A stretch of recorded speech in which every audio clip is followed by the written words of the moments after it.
মা বানাচ্ছে ঠেকুয়া ও নিমকি। চলো কেমন করে বানাচ্ছে দেখা যাক। এখানে নারকল করা চলছে এখন। মা এখন বাদামগুলোকে ভেজে নিচ্ছে, এরপরে খোসা ছাড়িয়ে নেবে।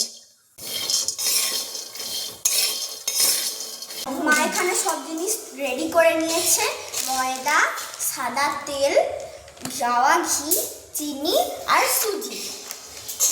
দেখো মা এখন বাদামগুলোকে ভেজে গুঁড়িয়ে নিয়েছে, আর ওদিকে মা ময়দা কেটে ঢালছে। সুজি দিচ্ছে, ঘি, নুন,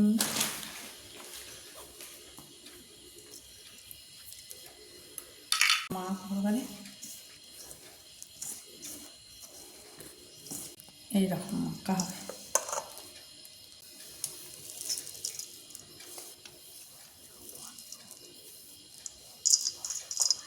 চিনিটা দেবো, চিনিটা আন্দাজ করে দিতে হবে কতটা লাগবে। এবার সামান্য একটু জল দেবো, সামান্য একটু জল আন্দাজ বুঝে দিতে হবে। বেশি জল হলে চিনিটা গুললে একবারে পাতলা হয়ে যাবে, খুব শক্ত মাখতে হবে, খুব শক্ত। যা মাখা হয়ে গেছে, এইরকম করে মাখতে হবে, শক্ত শক্ত করে,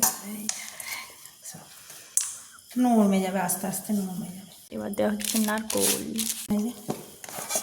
অনেক নরম হয়ে গেছে।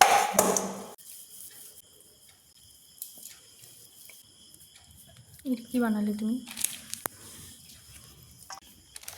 এরম করে ধরতে হবে, যে যেমন এরম এরম করে পাতা বানিয়ে ফেলতে হবে।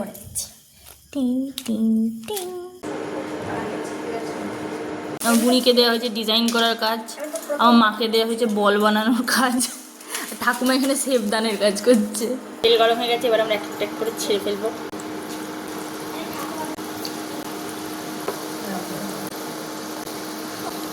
তো মা বললো এটা ভাজা হয়ে গেছে, এবার আমরা তুলে ফেলবো এটাকে। ডিজাইনগুলো দূর আমার তোলার কপাল। না আমি তুলতে পারছি, আমি তুলবো।